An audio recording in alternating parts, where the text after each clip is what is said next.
Ito ang 702 DZJS. Kagapay mo sa katotohanan.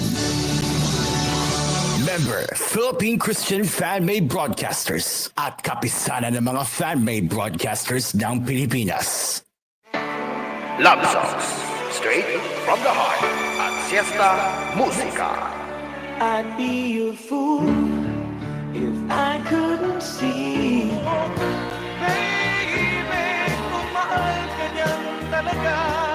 Who broke your heart and made you write that song? Your greatest love songs, all the way from 2 to 4 every Saturday at Siesta Musika.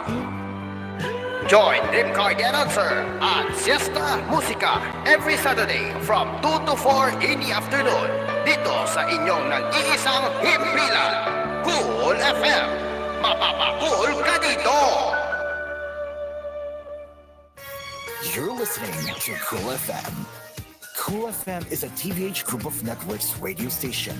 Tondo's greatest hits are here.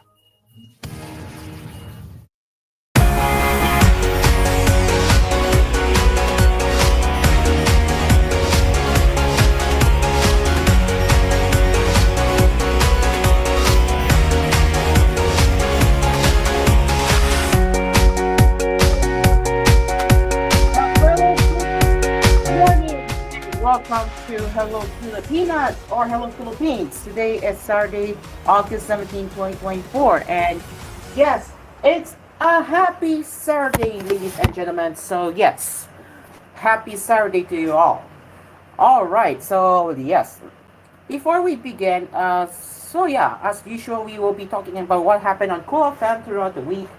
And yes, ladies and gentlemen, we will have a brand new Saturday afternoon talk show replacing classical melodies automation, which means Mark will be joining us as part of koolFM DJs, and we have welcomed him to the team since last week, and now he is about to have his first episode of Gusto Ko Sabado or I Want Saturday. So yes, I have Mark, and if you didn't know, Mark Corrales I made a commission for Mark Corrales because he requested me to make one before the show starts. So let's play the Gusto Ko Sabado opening billboard and see what you can expect later after koolNews at noon. Let's roll it. Okay, so is it ready? I don't know. But yeah, so what is that show all about? Well, I really don't know. That's what I am very curious of, and I have yet to see for myself. Yes, you heard that right. I have yet to see it for myself. And yeah, we don't know what he's going to talk about, but as far as I'm aware of, he already has plans to talk about his typewriter, which is likely to appear in his first episode of Gusto Ko Sabado. So we have to wait and see what else he's going to talk about aside from that. But I can confirm to you that it is a talk show after all. So yeah. Anyways, let's play the opening billboard of Gusto Ko Sabado, and you can expect that you can expect that to be heard on koolFM later at 12:30 p.m. after koolNews at noon. So let's roll it.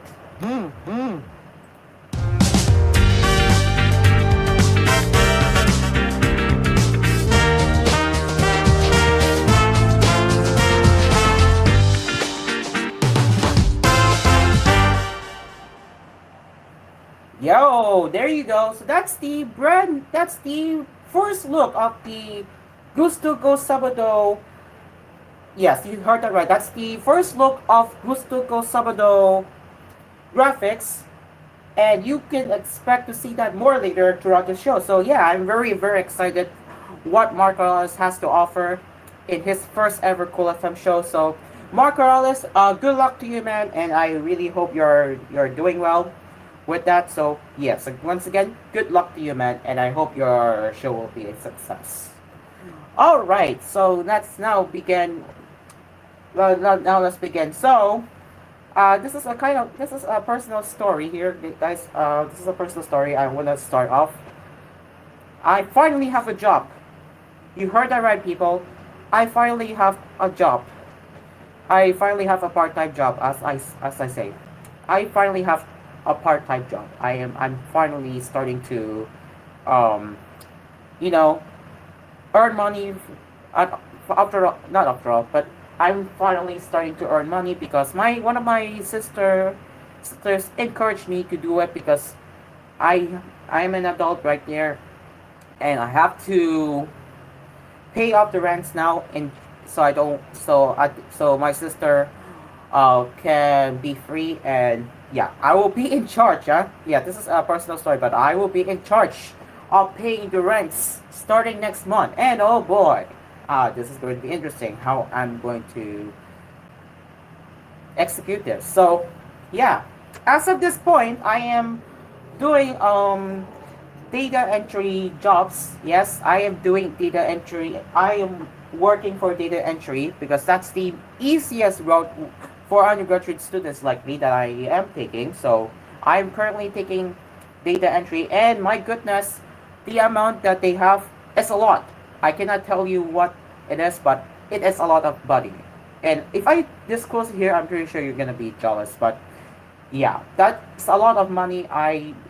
Yeah, I can say that I will be receiving a lot of money once I am done with the assignment. So yeah, this is going to be interesting. Okay, now let's start with today's lifestyle happenings. Let's get into that now. Let me just screen share real quick.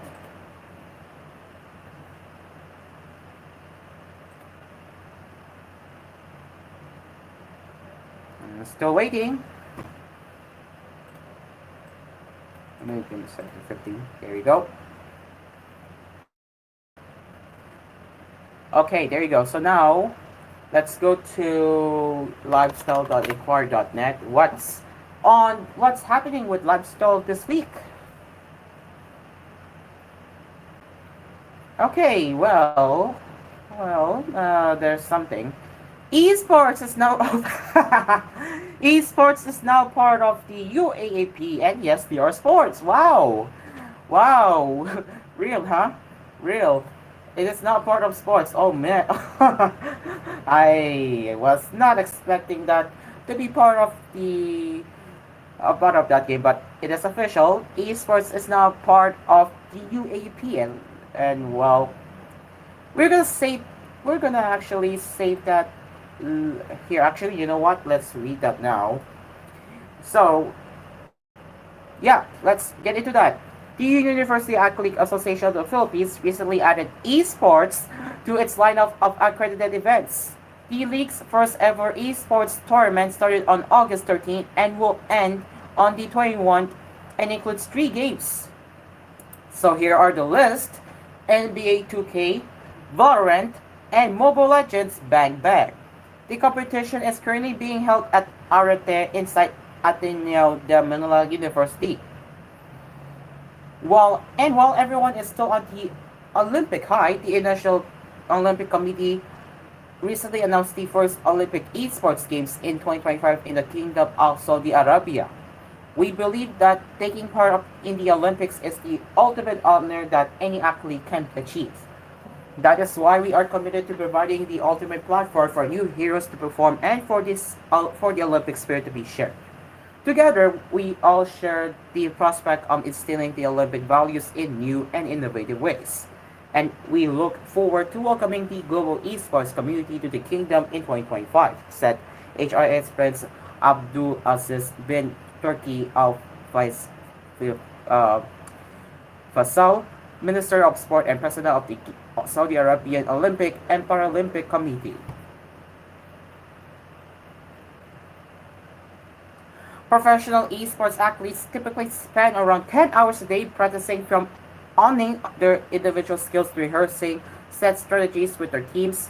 According to League of Legends professionals from Team Liquid, they regularly practice around 50 hours per week and much more in preparation for big events. Counter-Strike Pro Andreas Hutch said his team starts practice sessions at 5 p.m. and ends at 2 a.m. every day, leading up to a major tournament. Let's not forget that most players also continue to play and stream their respective games after practice sessions. The average traditional athlete trains for much less. The world's most decorated gymnast, Simon Biles, reportedly trains 6 hours daily, spread across 2 sessions. Our very own two-time Olympic gold medalist Carlos Zillo is set to do similarly according to the International Gymnastics Federation.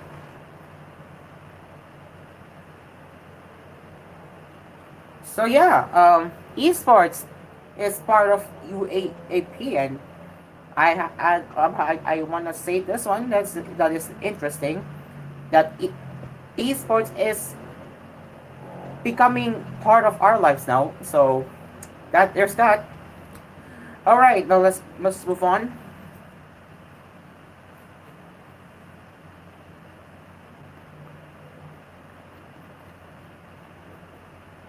I'm not sure where is it. Let's go to latest. Oh yes, we're gonna have to talk about this one. Recreating Tina's cauliflower steak from The Bear with Singamas. So yes, if you're wondering what The Bear is, well, let me just look up for you guys. If you're wondering what The Bear is all about, that it's a FX series. Yes, it is an FX series called The Bear, which focuses on the kitchen, yeah. And it is in here. It is available to stream right now on Disney Plus right here. But yes, The Bear is on Hulu in the United States and Disney Plus globally. Now let's get into that one. So yes, this dish is. So I should say that this dish called Tina's cauliflower steak it's from The Bear, and it's being recreated. So Mesa ni Miss founder and author Joanna Mamahan Yupap Ko from Inquirer Lifestyle recreates ironic recipes from the screen and a new series called Real Food. Yes, and I did talk about this earlier. I just said it. The Bear is an Emmy Award-winning show about a big-time chef who comes back to Chicago to help revive their family business. So yeah, very interesting. So in The Bear, Tina creates a cauliflower steak using cauliflower and Brussels sprouts, two things that are very expensive here in the Philippines. On a trip to Paris, she found that cauliflower steak is very cheap in France. So it has the same texture as Singamas. So you get the idea here. You get the idea here. So this is how you make it. So this is the step by step and the ingredients you need here. So this is what you need if you are interested in making this one. So for the steak, you will need 2 to 3 jicama or singamas, peeled and cut into 1/4 inch thick steak-like slices. Olive oil for the mash, white beans or any beans boiled, olive oil, salt, fresh rosemary. For the sauce, soft tofu, capers, salt, mustard. For the garnish, fresh rosemary and asin tipok. So this is what it looks like when how it's being made, and here's the procedure. So yes, again, this dish was from The Bear, and Lifestyle Inquirer is sharing this so you can recreate this dish on your own, and this is how it looks. And once you made it, that's the final result. So yeah, there you go. I have to say this is very nice, a very good thing. So yeah, very good.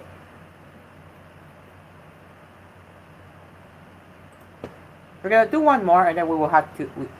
We're going to do one more, and then we will get into the ad break. Okay, very demure, very mindful. The new TikTok for the curry that you need to know.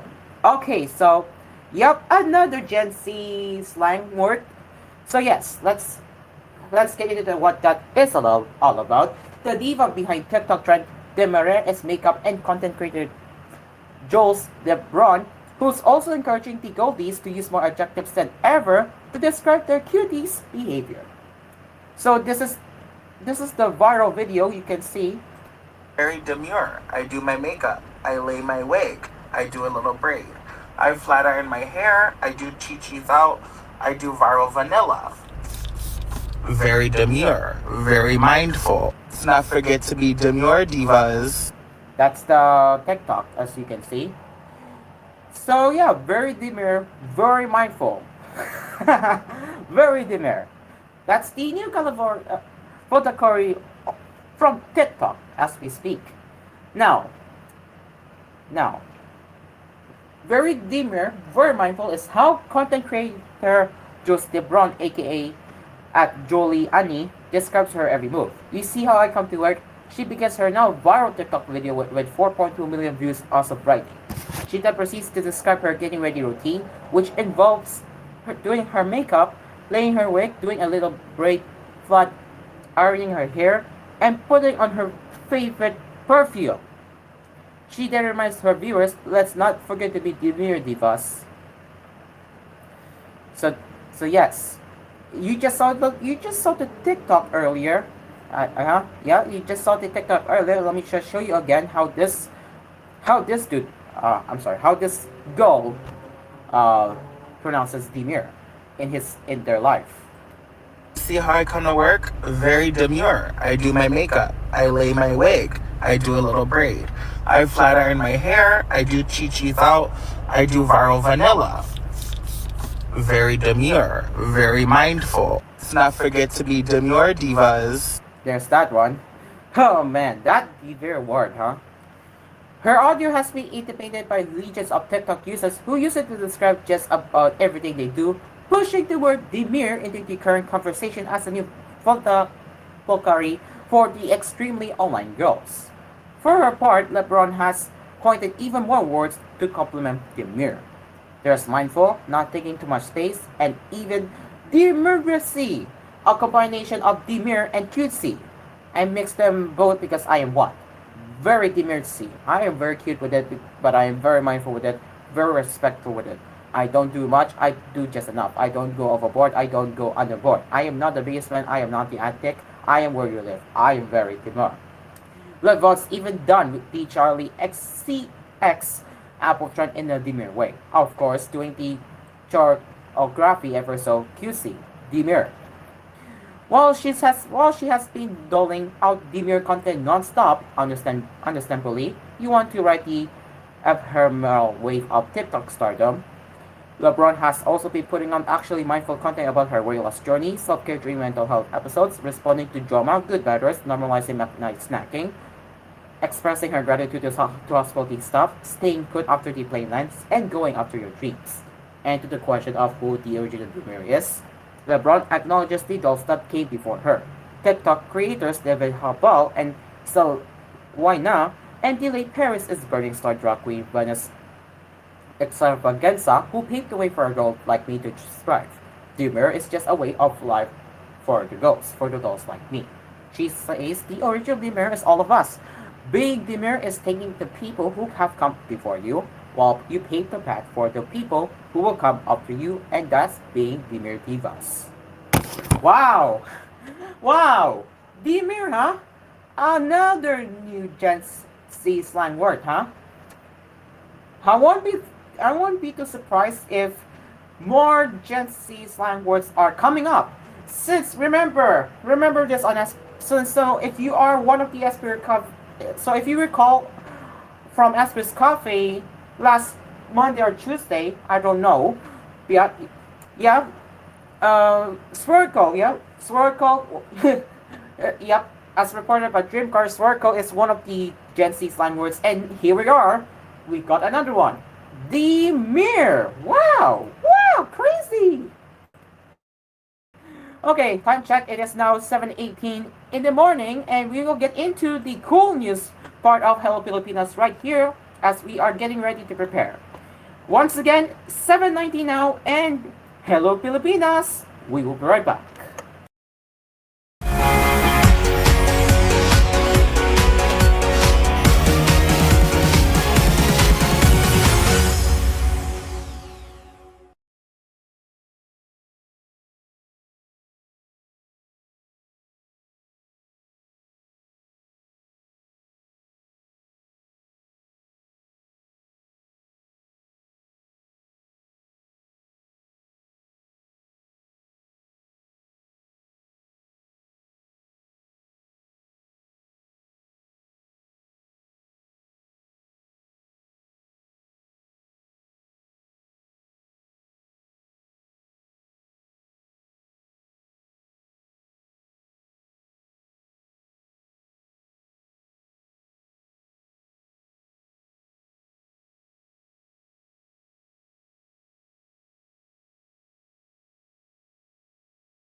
historical significance of Nino Aquino Day is maintained even with the change. But Lackman contended that going beyond the symbolism of August 21, there are requirements set under Republic Act number 9492, although enacted in 2007, before public holidays can be rendered movable. The change of date in Nino Aquino's death celebration this year is obviously in violation as it should have been proclaimed by the president 6 months ago, Lockman said. Aquino's death, he stressed, must be celebrated on the day of his assassination, which falls on August 21, as no holiday economics or domestic tourism booths can hold a candle to Nino's heroism. It was not the first time the Marcos administration drew criticism for making changes in the observance of holidays connected to the Cuyanos or their role in the country's history. This year, the commemoration of the 1986 Exile People Power Revolution, the 4-day of heavy road that ended further than Marcos Sr.'s rule and installed Aquino's widow, Curry, in power, was removed from the list of official holidays purportedly because it already fell on a Sunday.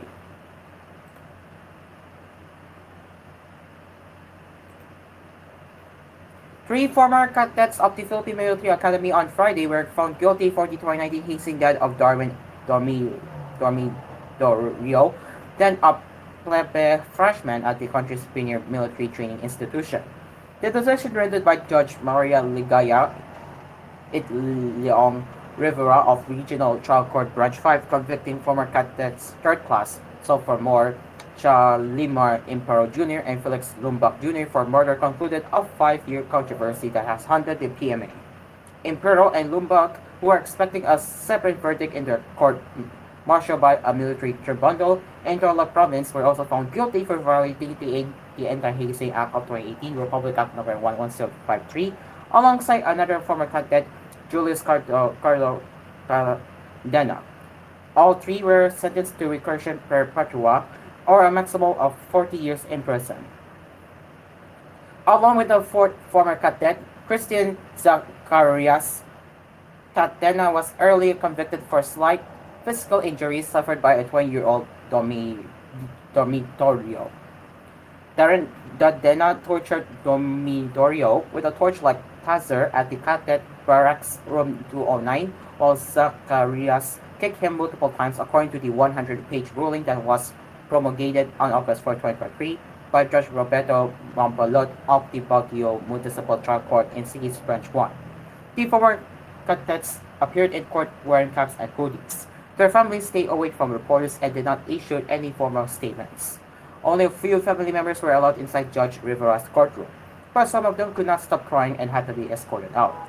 Relatives covered their faces with jackets and blankets to shield them from news cameras.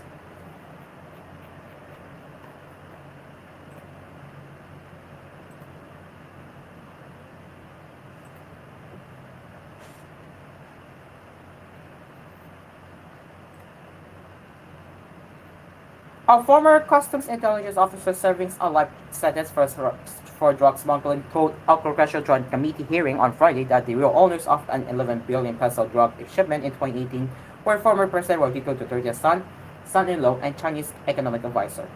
Jimmy Buchan, who was wearing a bulletproof vest and helmet and flanked by new billet prison guards, made the bombshell allegation during the first hearing called by four committees of the House of Representatives that are looking at major criminal activities during the Duterte administration. During Friday's hearing at the Bacolor Municipal Hall's Convention Center, Guban said he got entangled in a grand conspiracy to cleanse the first family's name and Michael Yang, the ex-president's Davao City-based Chinese friend, who served briefly as his economic advisor. He alleged that Davao City Representative Apollo Pulong Duterte and Mans Carpio, the husband of Vice President Sara Duterte, were part of the conspiracy to smuggle 355 kilograms of shubu or crystal mint hidden in steel magnetic lifters that passed inspection by the Bureau of Customs after they arrived at the Manila International Container Terminal in August 2018. But during the Senate inquiry later that year, Guban said that it was it was former police colonel Eduardo Axierto who directed him to look for a consignee for the magnetic lifters used to conceal the shabu. In 2017, Axierto attacked Yang as a drug lord, and more recently said the former president, Senator Cristo Bogo and Senator Ronald De La Rosa, were aware of this but had turned a blind eye on his involvement. Arcerato is now in hiding and claims that the ex-leader wanted him killed. Guban walked back on his allegations against Arcerato and said he was pressured not to name the Dutertes and their associates. I am seeking for truth and justice, he said during Friday's hearing. I would like to be part of the investigation to shed light on the proliferation of illegal drugs. For fear that my son and other members of my family will be killed, including myself, I testified during the Senate hearing on October 30, 2018, and instead of pointing or naming Pulong Duterte, Scarpio and Michael Yang as the owners of the shipment based on the intelligence reports I gathered, I pointed to Arcerito as the one who had knowledge that the shipment had illegal drugs, Guban said. He added that he had recanted his allegations during his trial or a year before the multi-committee investigation started. So you lied in the Senate Blue Ribbon and now you're trying to convince us this is a true testimony? Abadid asked. Yes, because I am no longer free to fight back. There's no more knife to my chest, Guban said. I lied before because they were threatening me. So many people were dying at the slightest hint of dissent. But now I see there is a possibility of achieving justice. Parts of his recanted and current testimonies still lined up. It was he and Arcerto who suspected that the magnetic lifters might contain shabu. Guban also said that Paul Gutierrez, executive director of the Presidential Task Force on Media Security, allegedly threatened him, warning to never mention the names Pulong Duterte, Michael Yang, and Menz as we know where your family lives and that your son lives in Makati. Former National Irrigation Authority Executive Director Benny Endaparda was also implicated in Guban's testimony as being involved with the shabu shipments. Guban was one of more than half a dozen people called to testify at the hearing by four House committee heads: Surigao del Norte Representative Robert A. Sparkers, Dangerous Drugs, Laguna Representative Dan Fortanes for Public Order and Safety, Abang-Lingkod Representative Joseph Panduano for Public Accounts, and Manila Representative Benvanino Ampante for Human Rights. Senator Deputy Speaker and Pampanga Representative Aurelio Gonzalez said the Quadcom decided to hold the hearing in Pampanga as it was the center of all the House inquiries. The 3.6 billion peso drug bust in Mexico, Pampanga in 2023, the raided Lucky Star 99, a Philippine offshore gaming operator Pogo in Prolac in 2024, and the massive tracts of land allegedly amassed by Chinese nationals posing as Filipinos. Guban was summoned to testify into the intricate web of Chinese criminal syndicates involved in Pogos, illegal drug trade, torture, murder, and gross violations of human rights. Yang have been linked to the 3.6 million pesos shabu shipment in September 2023 in Mexico, Pampanga, as well as the illegal Pogo activities. In a statement sent to House reporters, Porda said that Guban's allegations are lies of great magnitude that as magnified by the fact that it lacks any evidentiary support by his self-serving allegations. For one, I do not know him, as he himself admitted that he does not know that he does not know me. For another, while I know Michael Yang, Mark Scarpio, and Pulong by their names, I do not personally know any of them, have not met them, much less talked to any of them personally or electronically at any occasions, he added. I would like to emphasize that I totally abhor corruption, and it is a common knowledge, and it is with more reason that I am absolutely against illegal drugs, said the former Environment Undersecretary. Congressman Duterte also denied knowing Guban or having any kind of transaction or connection with him, so there is no reason for him to be threatened if he mentions my name. I wish to remind the public that the words "star witness" only apply to people who are telling the truth and have credibility, he added. Guban is not that person, as he was already cited in contempt by the Senate Blue Ribbon Committee for lying. Gutierrez dismissed Guban's allegations against him as all falsehoods made by an inveterate liar. How can I threaten him on behalf of people that I don't know and who also do not know me? He said in a statement. Gutierrez said that Guban's claims were clearly fed to him by someone else. As my conscience is clear, I am not bothered at all by all the lies Guban has been making nowadays. Time and again, Guban has been proven to be an inveterate liar. Our lawmakers should therefore be forewarned in believing anything he says. Truth must always fit with the evidence, he said. Gutierrez admitted that he visited Guban when the ex-customs intelligence officer was detained at the Senate, but it was only to check on his health condition, as many believe Guban was feigning ill health to avoid further questioning. As a lowly reporter, I am not in any position to make any threats to him, and according to him, in front of a Senate Blue Ribbon Committee staff, As a matter of rule, visits to any Senate detainee had to be approved by the chair and the result reported to him, he said.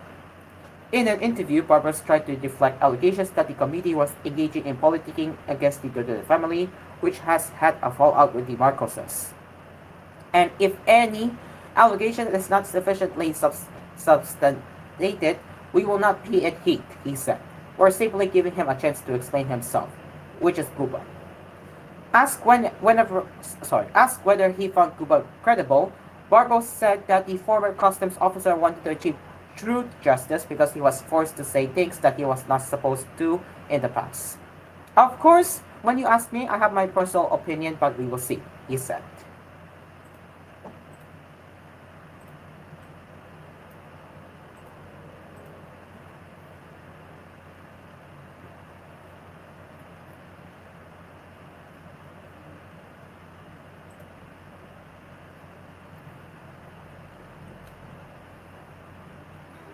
Okay, alright.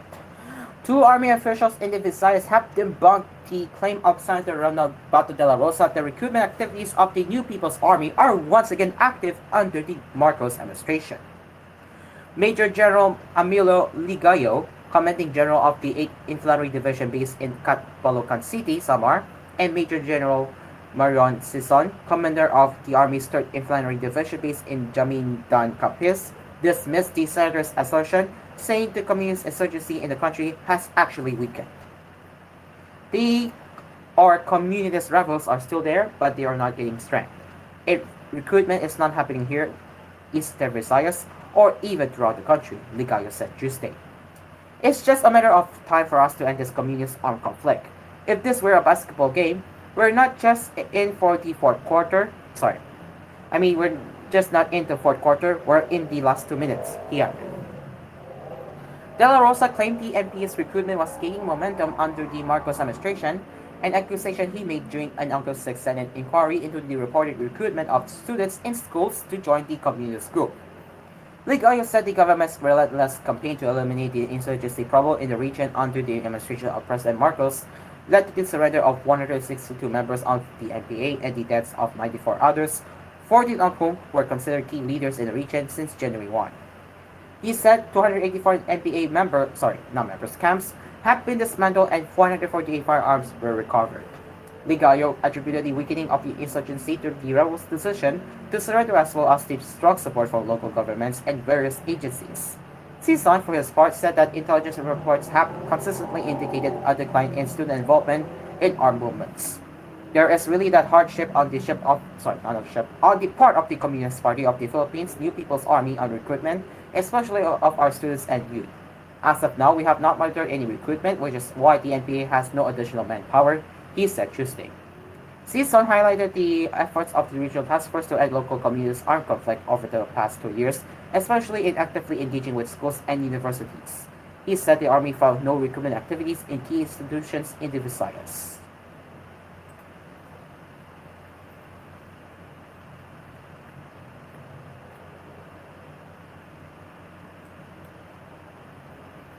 And does let me repeat that one more time. And does a husband have sexual rights over his wife when he is in heat? Women's group Gabriel on Friday lashed out at Senator Robin Hood Padilla for his line of questioning Mashimo and Ms. Ogani after he sought to have sexual content clarified in the context of the Marshall bedroom. The former action star, who has the Senate Committee on Public Information and Mass Media, was conducting an inquiry on Thursday into sexual abuse allegations against 2 contractors of TV network GMA. In the course of the hearing, Padilla asked Lorna Kapunan, who was invited to his panel as a resource person, what would be the lawful recourse for a husband whose wife thrusts down his son's sexual urge. He continued, for example, of course you can't deny that there is this belief among married people that you have sexual rights over your wife. And you can tell when you are in the heat. What if your wife doesn't want to? Is there no other way to get into the man? So what does he do? Will he just womanize? That would lead to a court case. But Dile went on to explain that his questions were normal when it comes to martial questions, to which Kapunan replied that it is not the wife's duty to serve the husband. If your spouse refuse, whether valid or not, you have to respect the decision of the wife or the husband, she said. I think the issue there is not legal already. The issue is already psychosocial, the lawyer also said. Gabriela on Friday said Padilla's line of questioning not only disrespects women but also trivializes the serious issue of consent. A woman's right to say no is fundamental and absolute, regardless of martial status, the group Secretary General Teresa Pauses said. Padilla's audacity to question a woman's right to her own body is a glaring example of the deeply rooted machismo that continues to plague our society, she added. The group demanded a retraction of his macho and dangerous statements. This was not the first time that Padilla, the top notcher in the 2022 senatorial race, skewed controversy for his language in his chamber.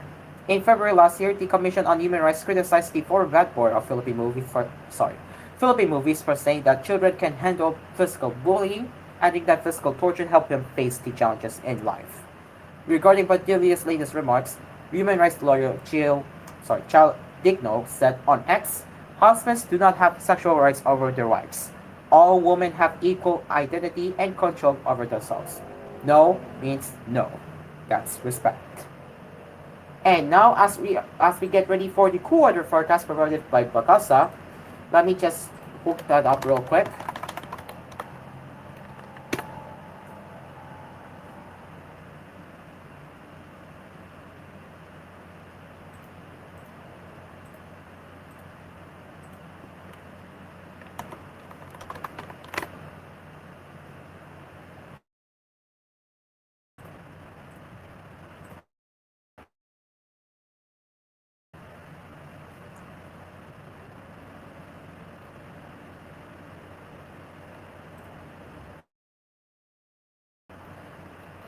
We're gonna go one more and then that will be the weather. Now, money sent home by Filipinos abroad reached its highest level so far this June this year in June, although a potential recession in the United States is threatening to clip the growth of remittance. Cash remittance course through banks amounted to $2.88 billion in June, up by 2.5% year-on-year. Data released by the Bangko Sentro ng Pilipinas show. Figures showed this was the highest inflow so far this year. Michael Ricafort, chief economist at Rizal Commercial Banking Corporation, said remittance were typically high in June as Filipinos abroad hiked their money transfers to pay for school-related fees ahead of the resumption of classes. Such a seasonal surge, he explained, may last until August. Alright, now it is time for cool weather forecast provided by Pagasa. And what you are about to hear or see is from Pagasa weather specialist Daniel James E. Villamil.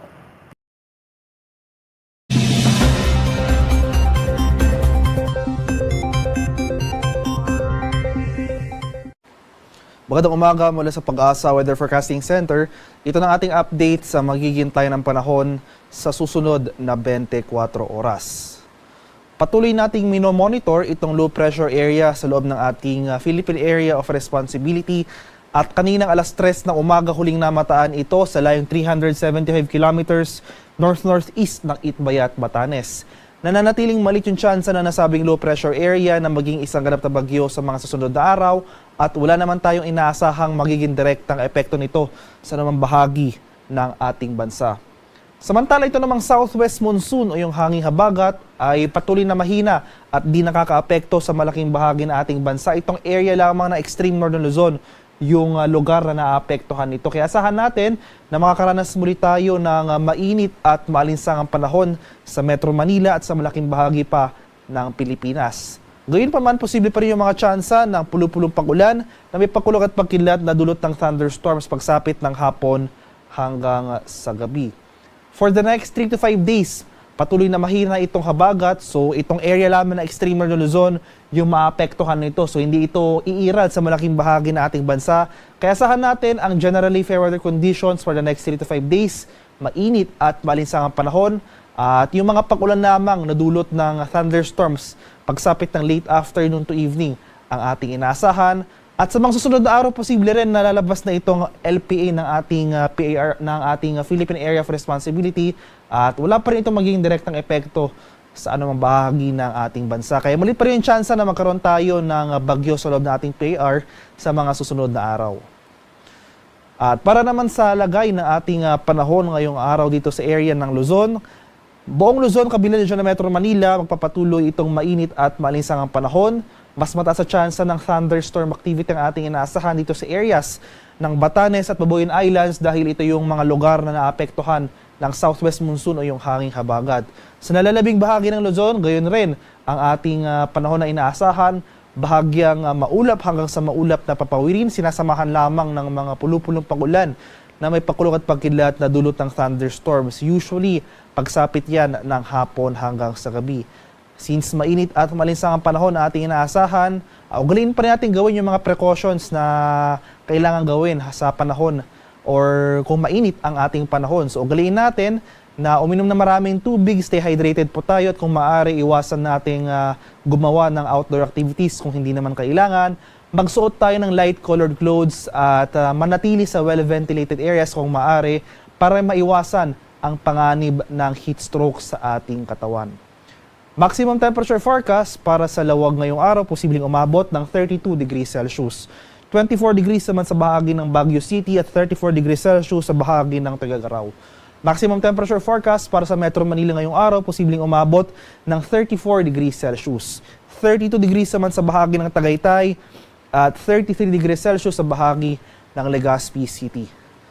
Sa areas naman ng Palawan, Visayas at sa Mindanao, magpapatuloy rin itong generally fair weather conditions buong araw sa malaking bahagi ng mga nabanggit na lugar. Gayunpaman, posible pa rin yung mga tsansa ng panandalian at biglang pag-ulan na dulot ng thunderstorms pagsapit ng hapon hanggang sa gabi. So as early as tanghali pa lamang, posible naman mo yung mga thunderstorm clouds, babagsak yung mga pag-ulan na dala ng mga kaulapan na ito pagsapit nga ng late afternoon to evening. Kaya ugaliin pa rin na magdala ng payong, pananggalang yan sa init ng araw sa umaga at pananggalang yan sa ulan pagsapit ng late afternoon to evening. Maximum temperature forecast para sa Kalayaan Islands ngayong araw, posibleng umabot ng 33 degrees Celsius.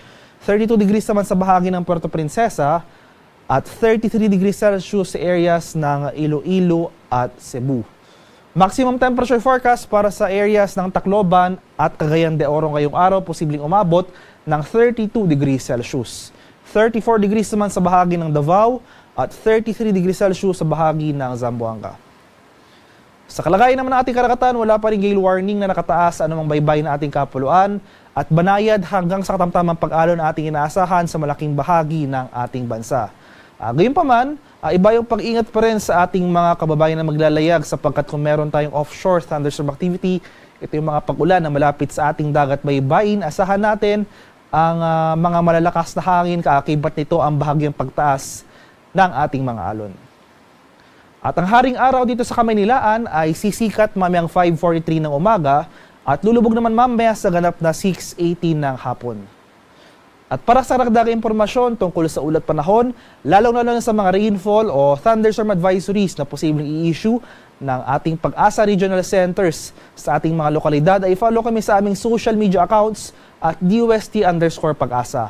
Mag-subscribe rin kayo sa aming YouTube channel sa DUST Pag-asa Weather Report at palaging bisitahin ang aming official website sa pag-asa.dust.gov.ph. At yan lamang po ang latest mula dito sa Pag-asa Weather Forecasting Center. Magandang umaga sa ating lahat. Ako po si Dano Villamin, Lag-uulat. There you go. That's the cool weather forecast from Pag-asa. All right, and with that, we will continue with our cool news headlines later in the next hour of Hello Pilipinas. But for now, it is now 7:53 in the morning, and Hello Pilipinas will be right back, and cool news will return later in the next hour of Hello Pilipinas.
Sing it along to the music.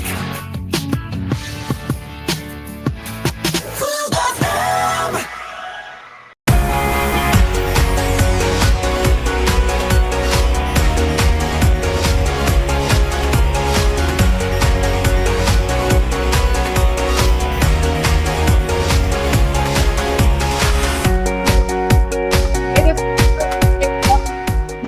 If you have just joined us to start your Saturday morning, well, follow the very everyone, and welcome to Hello Pilipinas, Hello Philippines. So yes, my name is Cairo, and we will be here to serve you the latest lifestyle and entertainment happenings that you need to know until 9 o'clock in the morning. Alright, so now let's get into the entertainment happenings as we speak. Okay, so now let's get started.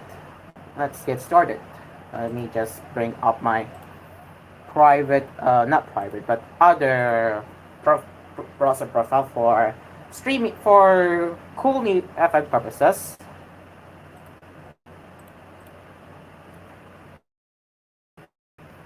Okay, hopefully we can see anything. Hopefully, there we go. All right, now let's go to variety, shall we? Let's go to variety. Let's see if we have anything new here. Okay, well, we have the first one. We have the first to cover in Hollywood happenings.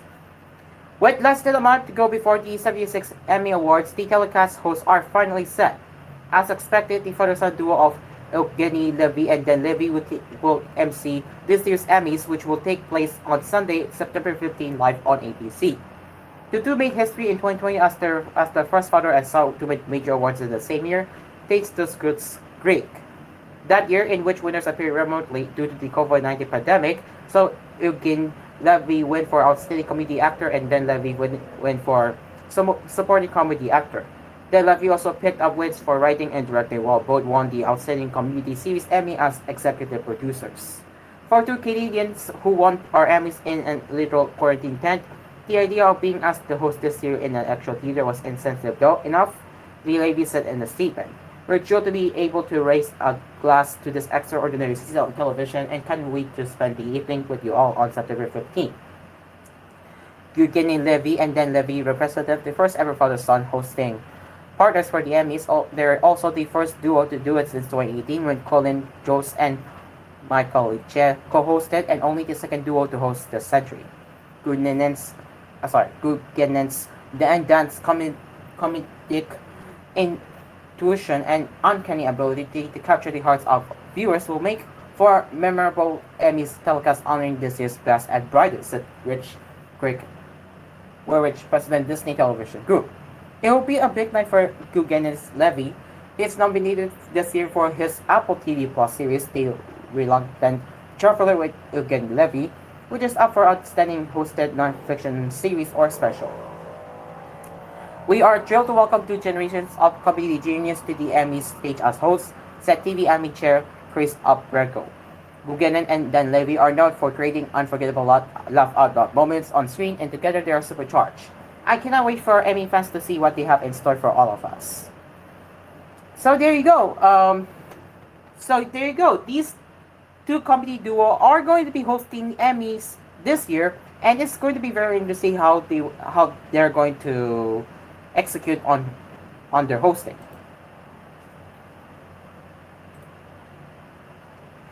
Deadpool and Wolverine overtakes Joker as highest grossing R-rated film in history with $1.08 billion globally. Deadpool is living up to his self-appointed monkey of Marvel Jesus. Disney's comic book sequel, Deadpool and Wolverine, has generated $1.086 billion at the global box office up to 23 days of release, overtaking 2019's Joker with $1.078 billion as the highest grossing R-rated movie in history. Marvel's Safety Universe Adventure landed in theaters on July 26, collecting a mighty $211 million in its domestic debut to rank as the sixth biggest opening weekend of all time. Since then, Deadpool and Wolverine has remained a massive draw with $560 million in North America and $568 million internationally. It surpassed the entire theatrical runs of its predecessors 2016 Deadpool's with $783 million and 2018's Deadpool 2 with $786 million just after just 2 weeks in theaters. It's now the second blockbuster of 2024 following Disney's Pixar smash Inside Out 2 with $1.558 billion and second R-rated movie ever to join the coveted billion-dollar club. And this is their statement for Marvel. Thanks for making Marvel Studios' first R-rated movie the biggest of all time, Marvel Studios President Kevin Feige said in a statement. It's fantastic to see that audiences are loving this movie as much as we all love making it. All those conversations were worth it. The studio chief is cheekily referring to a line in the movie where Deadpool jokes that Feige said cocaine was the only thing off limits. In real life, Feige insists he didn't issue that edict. So yeah, this R-rated movie, guys, this R-rated movie has officially become the highest grossing film in R-rated movies history. It's amazing. So yeah, Marvel is bouncing back from their failures, and I really don't know if they can keep it up, but it's a good move for, not good move, it's a good looking results for Marvel and Disney.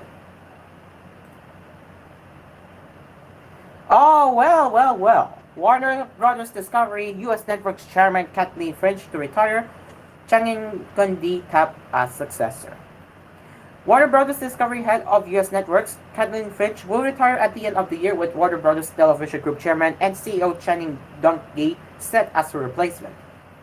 News of Finch's pending retirement comes on the heels of Warner Brothers Discovery's second quarter earnings release on August 7, which revealed a major devaluation in the company's cable networks group. Those TV networks include HGTV, Discovery, CNN, PBS, Food Network, TNT, Investigation Discovery, TLC, Animal Planet, Cooking Channel, Cartoon Network, Adult Swim, True TV, and more, which fall under Finch's oversight. Finch came over to Discovery in 2018 as part of the acquisition of Scripps Network, the original home of the now 30-year-old Food Network, where she was a top programming executive, to become one of Sadov's key lieutenants in the pre-Warner Media merger days, tasked with leading Discovery's website brands including HGTV, TLC, and Food Network. Following the birth of Warner Brothers Discovery in April 2022,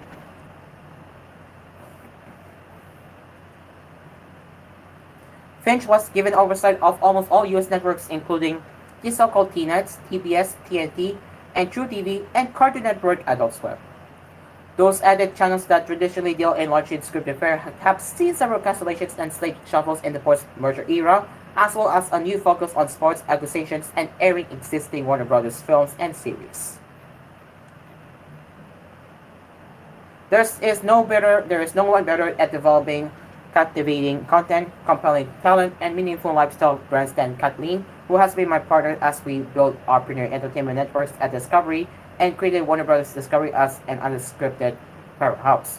Warner Brothers Discovery CEO David Zaslav said Friday. While I understand her long-running decision to retire, I will certainly miss her, as will the entire company, which has benefited from her unmatched collaboration and unique understanding of what our audiences crave. Channing is an unparalleled creative executive who has shepherded countless award-winning hit shows. She has the ideal expertise and experience as a content developer, platform programmer, and network executive to lead the U.S. networks.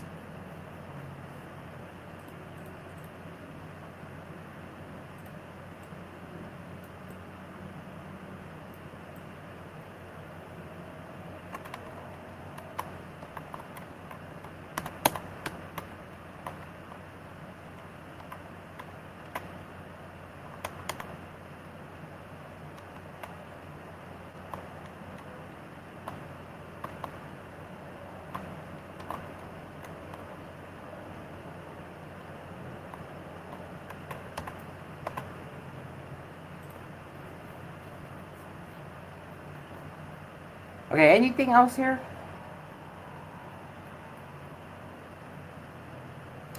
Alright, nope, that's it. Nope, that's it.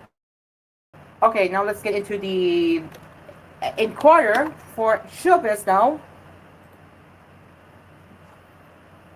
Yep, let's get into the inquiry for showbiz now.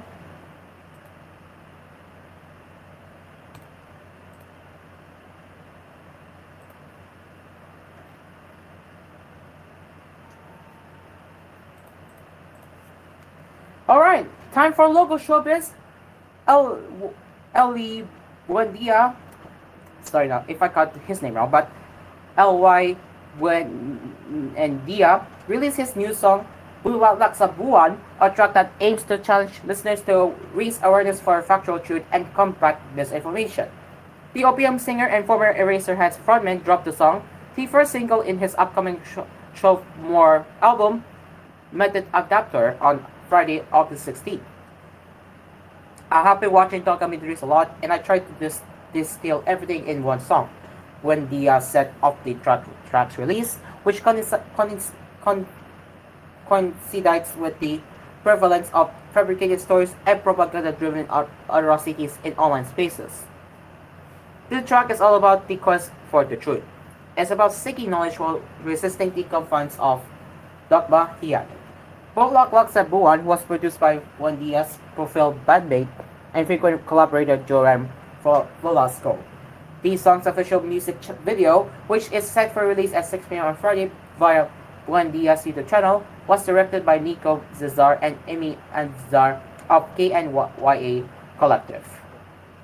I wanted to be buoyant sounding and surprising. The song is very upbeat, and I utilized several modulation techniques to make it seem like the music goes higher and higher every time Buendia further said. Buendia's latest single marks his first solo release after Metro in 2021. Meanwhile, Method Adapter is set for release this coming November 8th.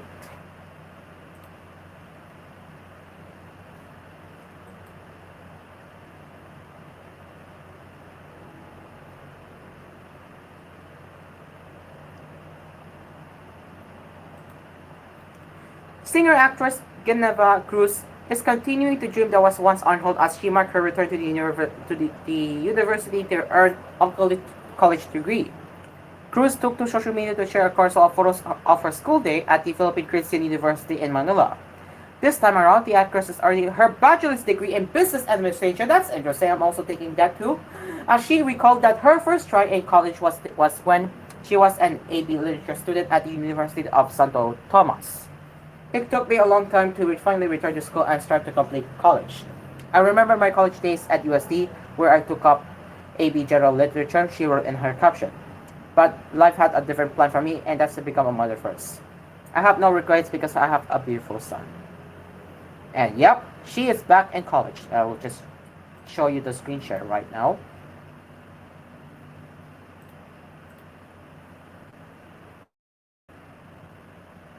So as you can see, this is very cute, but you can see this is Geneva Cruz being in the Philippine Christian College, and it's good to see her. It's not too late. I agree with her. I will agree with her. It is not too late to earn a bachelor's degree. Like any age is possible to take a degree. So yeah, I will agree with her. Let's continue. Cruz underscored that her children are her driving force to return to her studies, as she also preached that there is no such thing as being late in attaining one's goals. Having a 10-year-old daughter was the motivation I needed to prioritize finishing a degree. I strongly believe in setting a positive example for my children, which drives me to dedicate time to pursuing my educational goals, she explained. You can always find time to prioritize and pursue what is important to you if you really want to. I live to grow because there is no age or judgment in personal growth as long as you keep pushing forward to finish what you start. Go after your goals. There's no such thing as being too late, added the actress. Cruz also affirmed that one's degree should hold great importance to the individual, as most of the time people are hard based on skills and work ethic rather than just your degree. The anak ng Pasig singer also defended her academic decision to netizen, who commented about the possibility of not being able to keep her up with her batchmates given her age.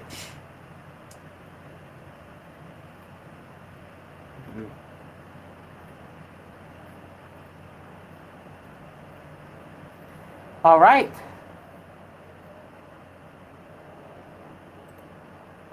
And during the celebration of the first month of Will to Win, Willie Villame stressed that there is no truth to rumors that the variety show has only until December to air.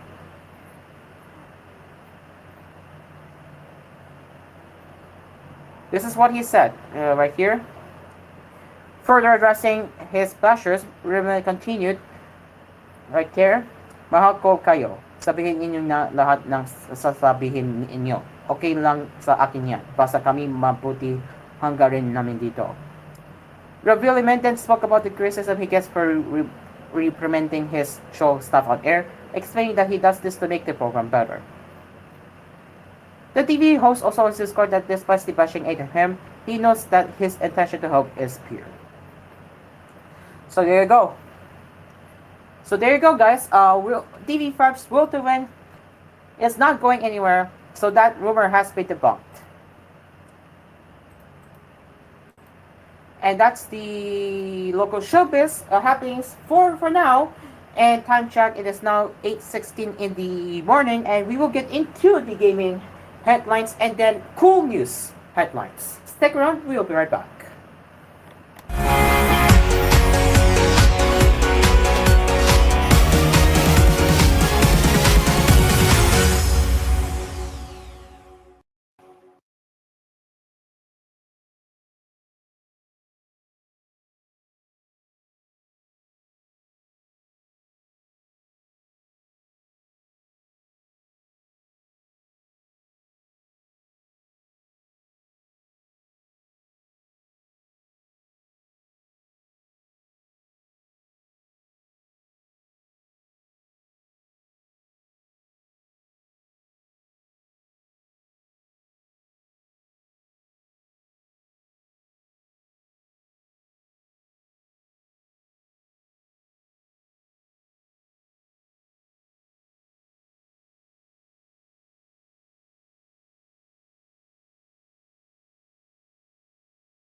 You're still with us right here on Hello Pilipinas. It is now 8:4 in the morning. Let's continue with the gaming happenings. Alright, now let's get into the niche gamer.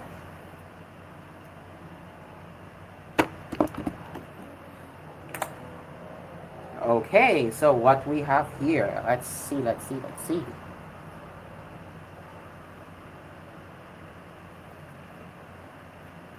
Save that for the anime later before Hello Pilipinas ends. But for now, let's get into the gaming. So let's see how we have.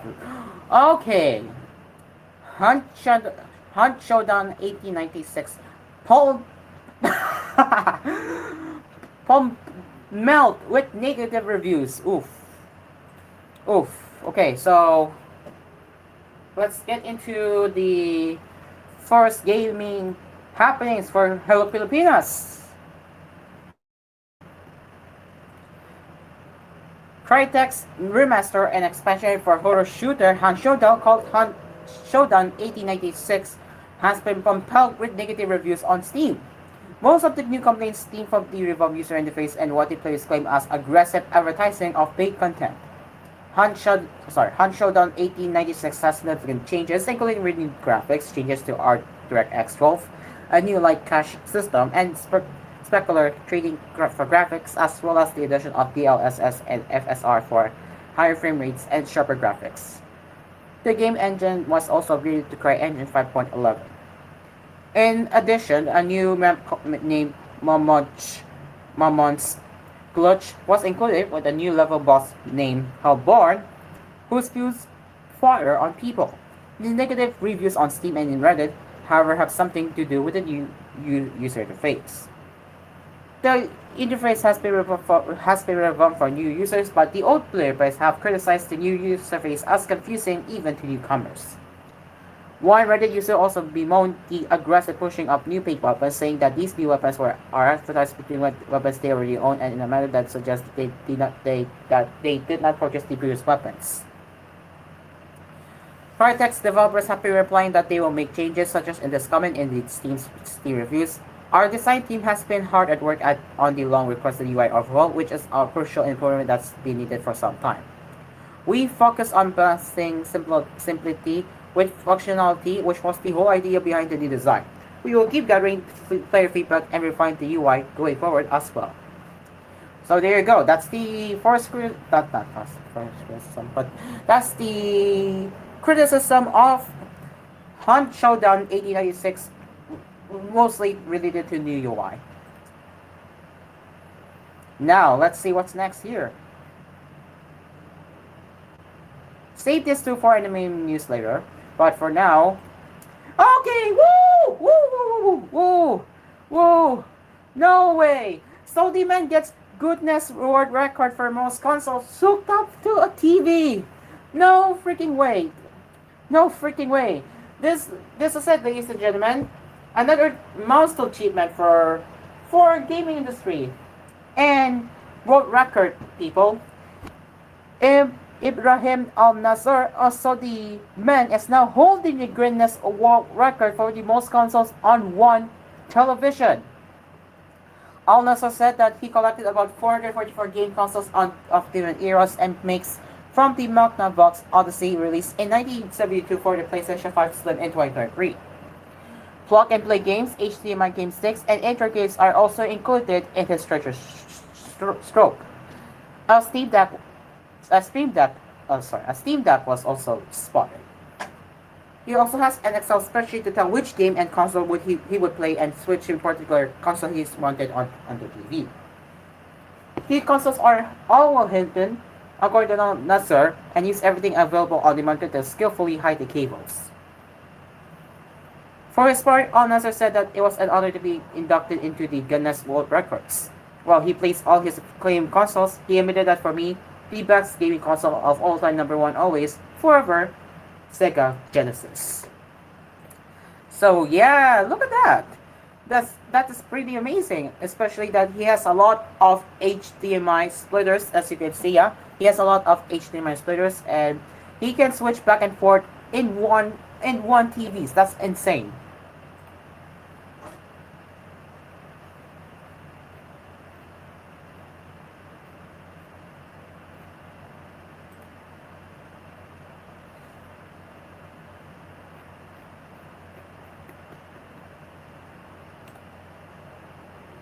Okay, Atlus has shared a new trailer for the final downloadable content plan for Persona 3 Reload, titled Episode Ikis The Answer.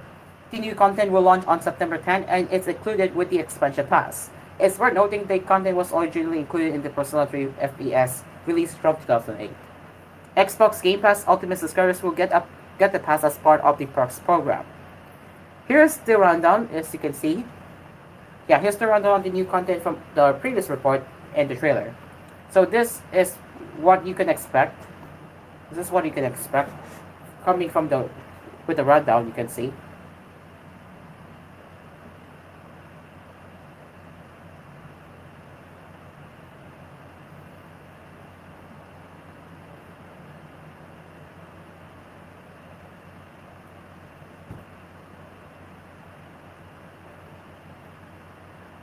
And here's the trailer.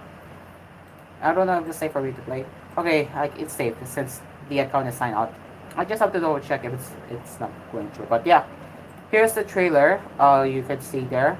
This is the bridge of time. You can see. And this is the animation cutscene you can find right now. Yeah, that's what is this again? Episode Ikis. So this is what you can expect in the gameplay right here.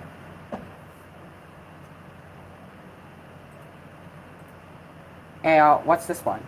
Oh, right. And yeah, I'm really I don't know, but I don't know much, but I haven't played Persona 3 Reload. But from what I understand, in the rundown, it says the C's members find themselves trapped in a never-ending March 31st. So this is interesting. A never-ending March 31st. So that's what this game is about. So this is interesting. Yeah, this is interesting. Okay, so yeah, that's the expansion. That's the final expansion pass of Persona 3 Reload. All right, now let's. Oh yeah, we already covered that on Asphere's Coffee, which I'm not gonna cover again. I wonder if I have anything else. If not, we can move on to Gematsu and yeah, Gematsu. Yeah. We will save the rest. I'm not gonna go click that one because I also want to put it for Anime News Network.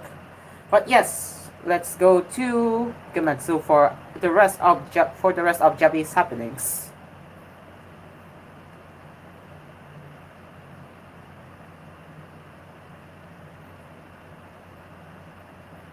Okay. I'm wondering if anything. Okay, Genshin Impact, guys. Genshin Impact. Okay. The Final Version 5.0 update for Genshin Impact, the update flowers resplendent then on the Sun-Scorched Sojourn, will launch on August 28th, developer MiHoYo announced. The update will not land the game's sixth major nation. This is a really long one, so I'm not gonna read through. So I'm not gonna read one by one, but you can see it for yourself here. See, that's a lot. I'm not gonna bother reading that, but that's a lot. Yeah, that's a very long changelog, huh? But what we know so far for this major Genshin Impact update is that it will not land. Alright, now let's move on.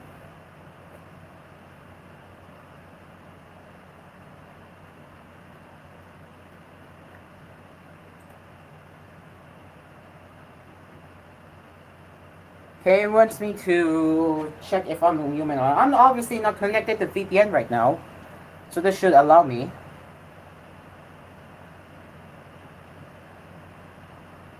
Still waiting.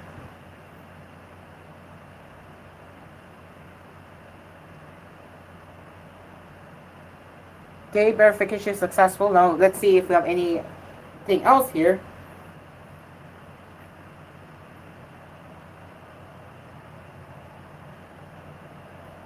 Did I already cover Sloop Fair on Asphere's Cafe? No. Okay. Okay, let's get into last time I saw you. Hand-drawn narrative adventure game Lost Time I Saw You will launch for PlayStation 5, Xbox Series, Switch, and PC via Steam on October 10th. Publisher Chorus Worldwide and developer Boroshi Artworks announced. So here's the overview. So what is this game all about? Well, Last Time I Saw You is a narrative adventure about love and acceptance with an emphasis on story, exploration, and character development.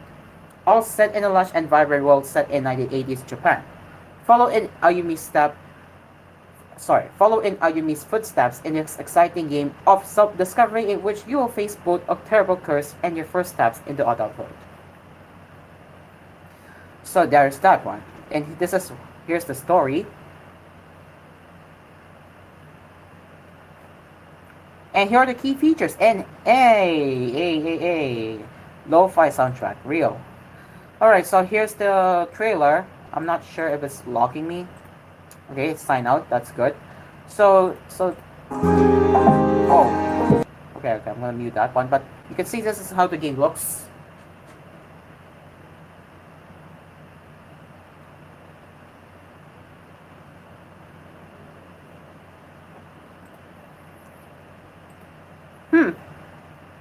Interesting.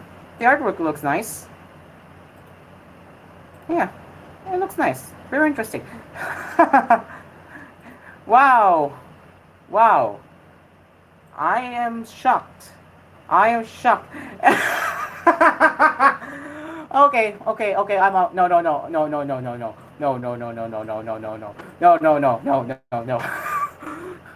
What?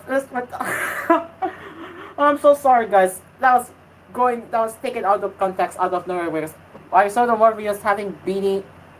No, therapy. Please don't hate me. No, therapy. Please don't. No, please don't. Okay, guys. Alright. Let's be serious now. Alright. Back to me being serious though now. It is now 8:36 in the... I'm sorry. It is now 8:37 in the morning, and we will get into cool news now, so stick around. Hello Pilipinas, we'll be right back. Man.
Feeling good while you work. Cool FM.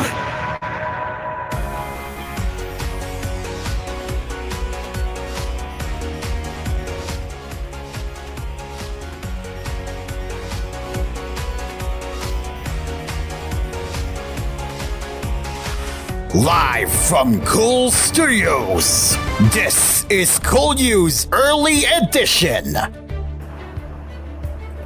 It's 6:45 in the morning, and you are still with us right here on Hello Pilipinas. And now let's get into the last remaining headlines for Cool News.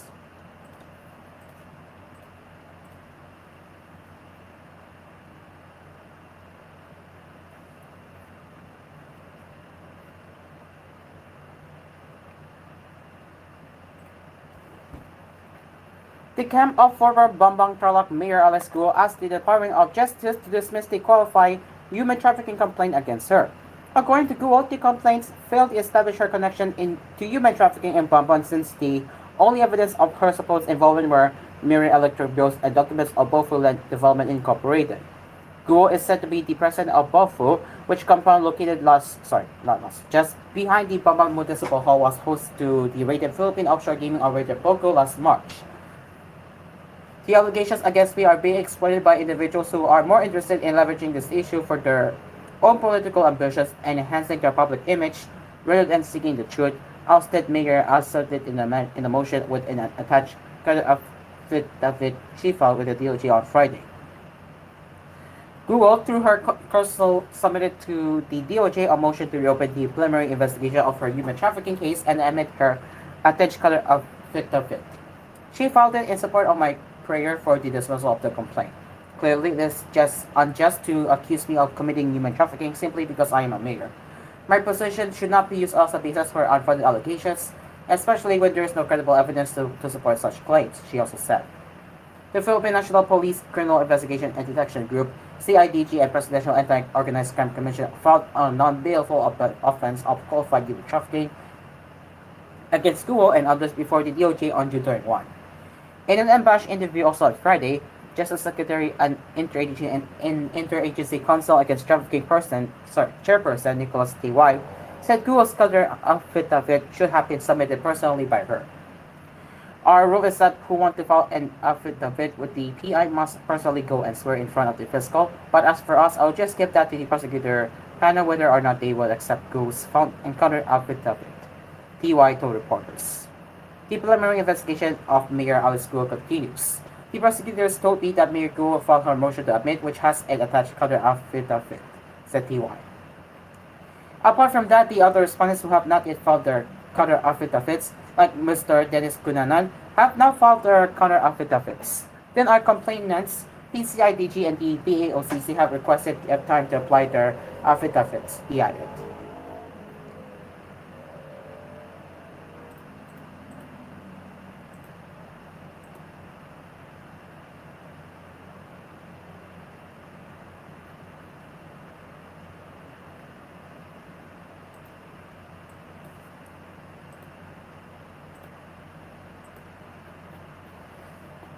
The Philippines 911 hotline has been haunted by prank calls since its new system was launched on August 8, authorities said. According to the data of the Emergency 911 National Office released Friday, of the 30,000 average daily calls received through the hotline in the last 7 days, only 700 are considered legitimate calls. For this reason, Interior Secretary Benjamin Abalos Jr. warned prank callers that authorities could easily track them and slap them with criminal charges. So please don't do prank calls because we will file charges against you, Abalos said partly in Filipino during an unabashed interview following the simulation emergency 911 response system in Camp Carime, Quezon City. This hotline is for efficient resolving of accidents or crimes, Abalos said. Don't make a mockery of the system.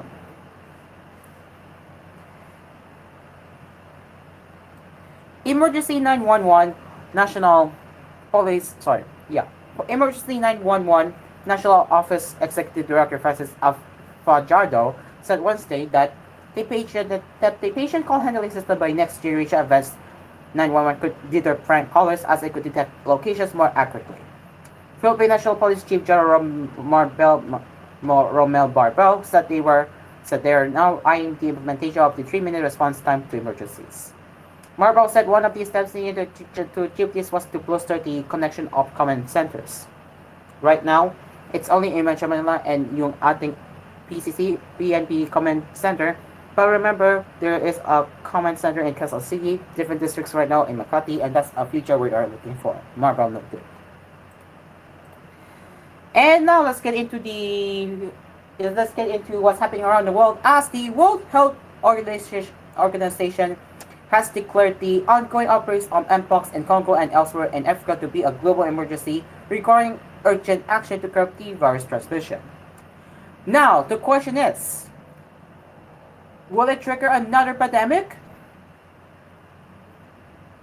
Sweden has since announced it had found the first case of a new form of mpox previously only seen in Africa in the traveler, while other European health authorities warned more important cases were likely. Well, as we have said again, will it trigger another pandemic? That seems highly unlikely. Pandemics, including the most recent ones of swine flu and COVID-19, are typically sparked by airborne viruses that spread quickly, including by people who may not be showing symptoms. Mpox, also known as monkeypox, is spread primarily through close skin-to-skin contact with infected people or their soiled clothes or bed sheets. It also often causes visible skin lesions that could make people less likely to be in close contact with others. To stay safe, experts advise avoiding close physical contact with someone who has lesions resembling mpox, not sharing their utensils, clothing, or bed sheets, and maintaining good hygiene like regular hand washing. On Friday, Europe's Center for Disease Prevention and Control said that more imported cases of mpox from Africa were highly likely, but the chances of local outbreaks in Europe were very low. Scientists say the risk to the general population in countries without ongoing mpox outbreaks is low. Now, how different is mpox from COVID-19? Mpox spreads very slowly, unlike the coronavirus. Shortly after the coronavirus was identified in China, the number of cases jumped exponentially from several hundred to several thousands in a single week. In January, the case count increased more than tenfold. By March 2020, when WHO described COVID-19 as a pandemic, there were more than 106,000 infections and 4,600 deaths about 3 months after the coronavirus was first identified. In contrast, it's taken since 2022 for mpox cases to hit nearly 100,000 infections globally, with about 200 deaths according to WHO. There are vaccines and treatments available for mpox unlike in the early days of the COVID-19 pandemic. We have what we need to stop mpox, said Dr. Chris Bayer, director of Duke University's Global Health Institute. This is not the same situation we faced during COVID, where there was no vaccine and no antivirals. How quickly will these mpox outbreak be stopped? It's unclear. The 2022 mpox outbreak in more developed countries was slowed within months, thanks largely to vaccination programs and drugs being made available to at-risk populations in rich countries. At the moment, the majority of mpox cases are in Africa, and 96% of those cases and deaths are in Congo, one of the world's poorest countries whose health system has mostly collapsed from the strain of malnutrition, cholera, and measles. Although Congolese officials requested 4 million vaccines from donors, it has yet to receive any. Despite WHO declaring mpox a global emergency in 2022, Africa got barely any vaccines or treatments. Bayer of Duke University said it was in the world's interest to invest now in squashing the outbreaks in Africa. We are actually in a good place to get control of this pandemic, but we have to make the decision to prioritize Africa, he said. And with that, that's the latest koolNews headlines for this morning. As always, you can get in touch with us at tvh.philippines.news@gmail.com. And we will continue with our latest news headlines later with koolNews at noon, koolNews at 4, koolNews at 6, and koolNews prime time at 9. Until then, I am Cairo. Now let's return to Hello Pilipinas.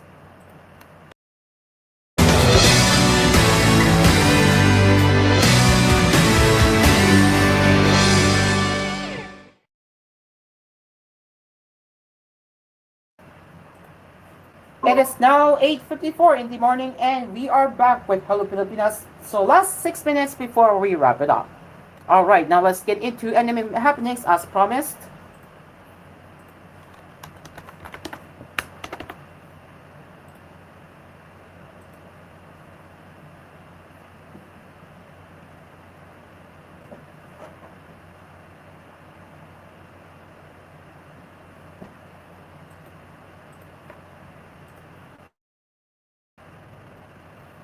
Okay, we have the first one.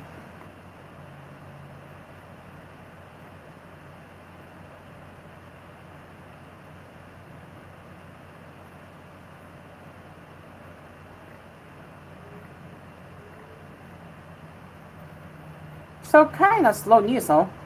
But we will see here.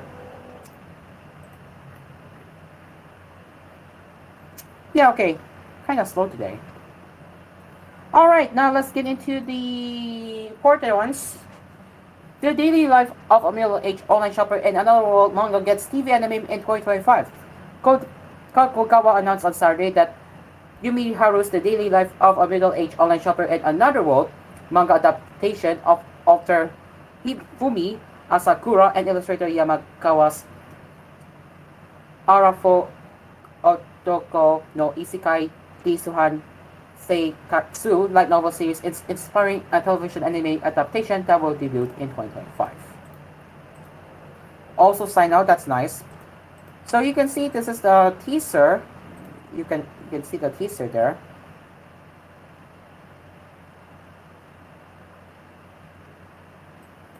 But yeah, that's the teaser.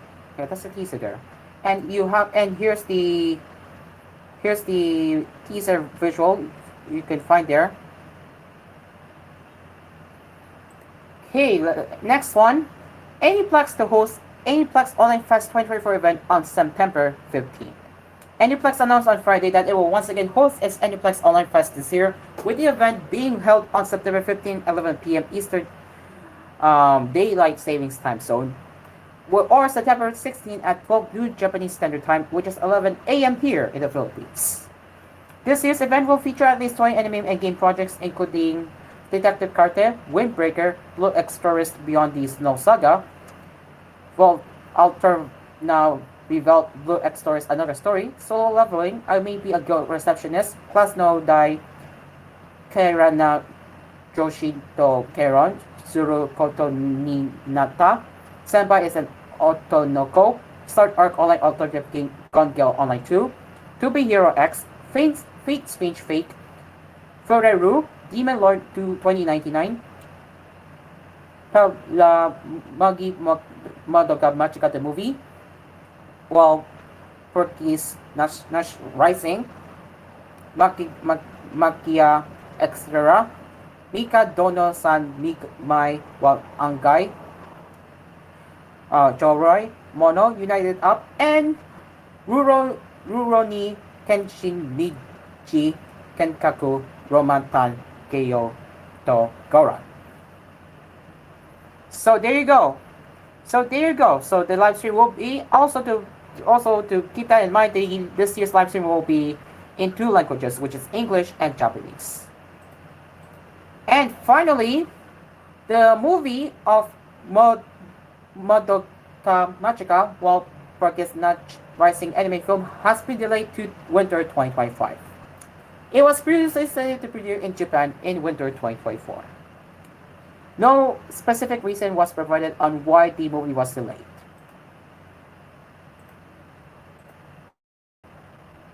And that's the anime happenings for this morning. And now let's get into the quote of the day before we wrap it up. Here is the quote of the day from Brainy Quote. If fear is cultivated, it will become stronger. If faith is cultivated, it will achieve mastery. From John Paul Jones.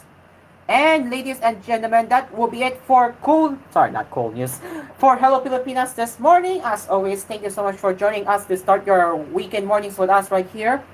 As always, we will be back again tomorrow on the same time, same stations right here on TVH Network and koolFM. Until then, I'm Cairo. Coming up now is Science Show. And on koolFM is Japanese anime hits on koolFM. With that, good morning and hello Filipinas, and we will see you tomorrow. Same time, huh? See you there. Bye-bye.